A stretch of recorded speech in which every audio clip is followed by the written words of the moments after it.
Hello friends, स्वागत है आपका आपके अपने इस YouTube चैनल पे। कैसे हैं आप? उम्मीद करते हैं अच्छे होंगे। जैसा कि आप देख रहे हैं, मेरा 3-4 दिन से 3-4 क्लासें जो चली हैं वो सब लाभ हानि के डिस्काउंट पे ही चल रही हैं।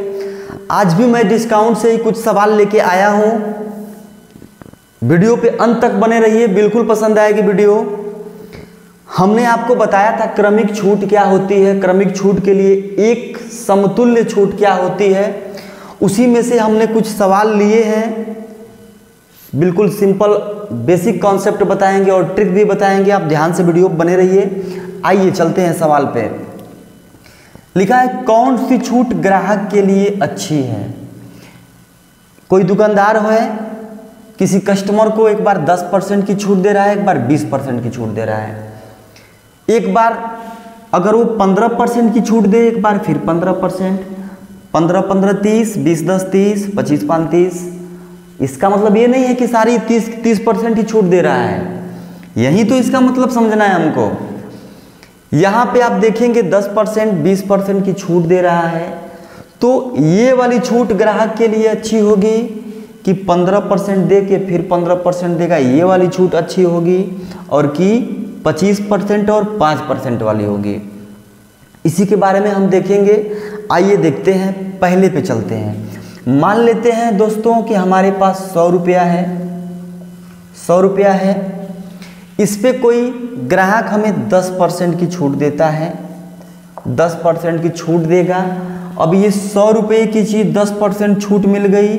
100 रुपये का 10%, 10 रुपया, 10 रुपये की छूट दे दिया, वो सामान हो गया मेरा 90 रुपये का। फिर इस पे क्या कर रहा है? 20% की छूट दे रहा है।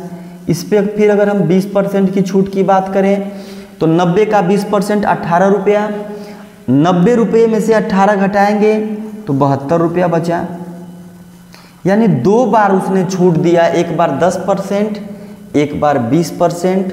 दोनों छूट के लिए अगर समतुल्य छूट जब देखेंगे तो जो पहले अमाउंट था 100 रुपया, अब हो गया 72 रुपया। जब 72 रुपया हो गया तो 100 से 72 आया, कितना कम हुआ? 28 कम हुआ। 28 100 का कितना परसेंट? 28%। तो दोनों छूट को देखा जाए 10 और 20 के समतुल्य एक छूट की बात कर दिया जाए तो 28% छूट हो गई। अब देखते हैं इस पे कितनी छूट होती है। आइए देखते हैं दूसरा वाला। फिर यही मानते हैं कि 100 रुपया मेरे पास है, 15% पहली बार में डिस्काउंट हुआ। पहले बार में 15% डिस्काउंट हुआ। 100 का 15% डिस्काउंट करेंगे, 15 रुपया घट जाएगा तो 85 रुपया बचेगा। अब दूसरी बार भी 15% का डिस्काउंट दे रहा है। अगर 85 का फिर 15% डिस्काउंट होगा दोस्तों, तो 85 का अगर आप 15% निकालेंगे, 15/100, 15/100, 5 तिहाई 15, 20 से 20 पचे 100, 5 चौक को 20, 17 पचे 85, 17 तिहाई 51/4, 51/4, 4 से काटेंगे 4 एकम 4, 4 दूना 8, 3 बचा, 4 सत्ते 28, 4 पचे 20। कितना आया दोस्तों? 12.75। 12.75। इसमें से और जब माइनस हुआ, जब 15% का डिस्काउंट दिया, तो जो चीज़ 85 की दे रहा था अब 12.75 और कम करके देगा। घटा के देखेंगे, ये हो जाएगा 25। 4 में से 2 गया 2 और 8 में से 1 गया 7। ये आपका आया 72 रुपया 25 पैसा। अब हमें वो चीज़ कितने की मिलेगी? 72 रुपये 25 पैसे की। एक बात बताइए मित्रों, कोई चीज़ 100 रुपये की थी, सेम इसी की तरह यहाँ पे 72 तक आई, यही 100 रुपये की चीज़ 72 रुपया 25 पैसे पे आ गई। 72 रुपया 25 पैसे पे आ गई। यानी कितने का डिस्काउंट दिया? 100 से 72.25 को जब घटाएंगे तो 27.75 रुपया आया। यहाँ पे 28% की छूट दे रहा था, यहाँ पे 27.75 की छूट दे रहा है ना? यहाँ पे 27.75 की छूट दे रहा है। ये वाला छूट ज़्यादा है कि ये वाली छूट ज़्यादा है? आप देख पा रहे हैं कौन सी छूट ज़्यादा है। यहाँ पे हमें 72.25 की वो चीज़ मिल रही है 72 रुपया 25 पैसे की, यहाँ हमको मिल रही है 72 रुपये की। तो छूट इसमें ज़्यादा है कि इसमें ज़्यादा है? आप बोलेंगे सर इसमें छूट ज़्यादा है। क्यों ज़्यादा है? 100 की चीज़ हमें सिर्फ 72 रुपया दे के मिल रही है, यहाँ पे 100 की चीज़ 72 रुपया 25 पैसा दे के मिल रही है। यहाँ पे इसके कंपैरिजन में 25 पैसा ये कम देना पड़ रहा है, इसका मतलब इसमें छूट ज़्यादा है। इस वाले को चेक करते हैं, एक बार 25%, एक बार 5%। हम बोलते हैं कि एक बार 100 रुपया है, इसमें एक बार हम बोले 25% का डिस्काउंट हो गया, 75 रुपये की हो गई वो चीज़। फिर एक बार 5% का डिस्काउंट किया, 75 का 5% निकालेंगे, 75 का 5/100, 25 तिया 75, 25 चौको 100, 5 तिया 15/4, 4 से काटेंगे, 4 तिया 12, 4 तिया 12, 3 बचा, 4 सत्ते 28, 4 पचे 20, 3 रुपया 75 पैसा और कम हो गया।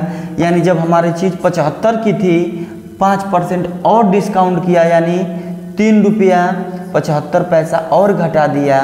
तो यहाँ से आप देख पा रहे हैं ये हो गया 25 पैसे, 4 में से 3 गया 1, 7, 71 रुपया 25 पैसे की वो चीज़ हो गई।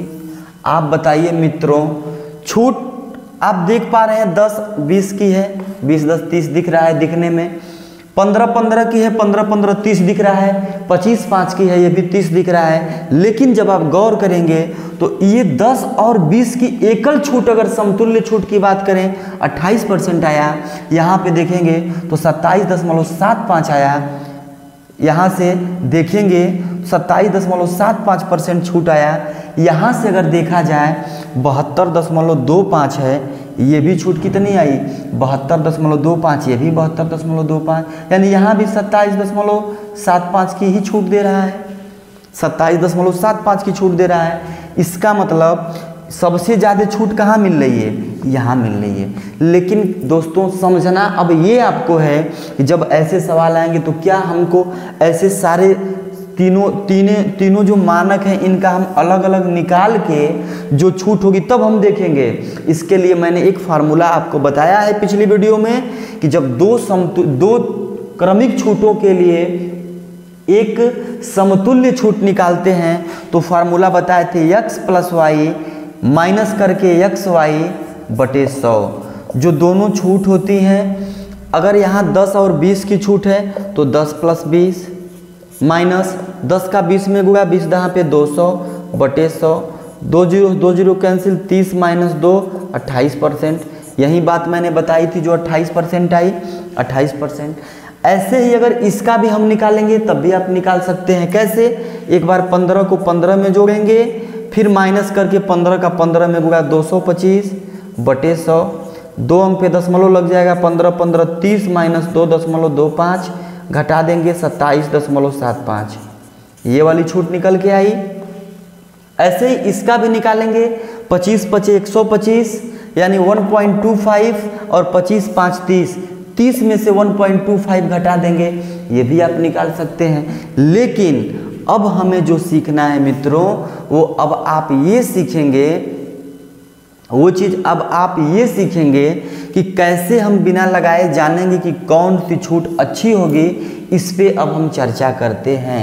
यहाँ से दोस्तों आप एक बात ध्यान से देखेंगे, अगर इनका गुणनफल, जो एक क्रमिक छूट है, इनका गुणनफल अगर ज़्यादा आ रहा है, जैसे 20 दहाँ पे 200, इसका केवल 200 आया, 15 15 यहाँ 225 आया, 25 पचे 125 आया ना। अगर इनका गुणनफल जो है, अगर जो इनका गुणनफल है वो, अगर जो इनका गुणनफल है वो अगर बड़ी संख्या आएगी, इनमें जो भी है, अब बड़ी संख्या देख पा रहे हैं 225 है, अगर इनके गुणनफल में जो सबसे बड़ी संख्या आएगी, इसका मतलब ये दोनों के योग में से जब ये बड़ी संख्या घटेगी तो ज़्यादा घट जाएगी, जब ज़्यादा घट जाएगी तो छूट कम हो जाएगी। हम कहते हैं 15 15 30% तो छूट हो गई, लेकिन इसमें से जब 2.25 घटा दिया तो ये छूट जब गुणनफल ज़्यादा रहेगा तो छूट में कम करेगा।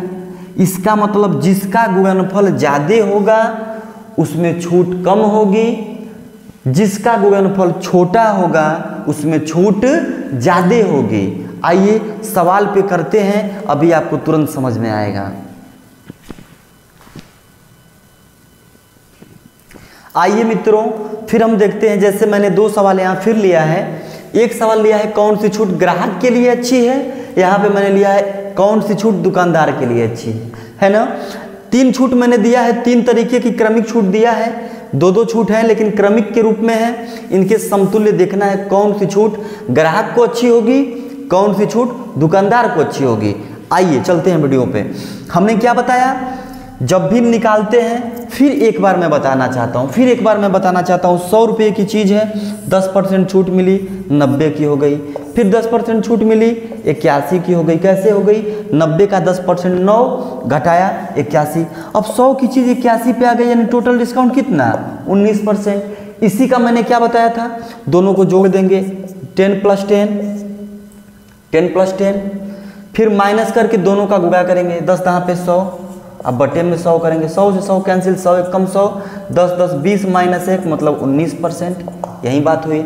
लेकिन इसके बताने का जो मेरा लॉजिक था, मैंने आपको ये बताया था कि जो इनका मल्टीपल है जितना कम होगा, आप बताइए 10 10 20 तो हो जाता है कि डिस्काउंट भैया 20 इसने दे दिया, लेकिन यहाँ से अगर माइनस ज़्यादा होगा तो डिस्काउंट कम हो जाएगा।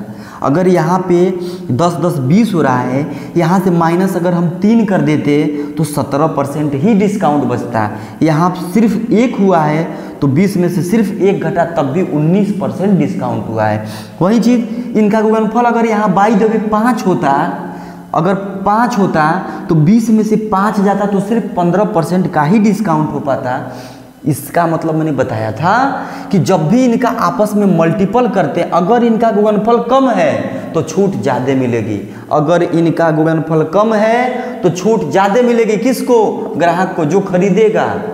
तो गुणनफल किसका कम है वो आप देखिए। इसको अगर करेंगे 10 दहाँ पे 100, यहाँ करेंगे 15 पचे 75, यहाँ करेंगे 12 बटे 96, 12 बटे 96।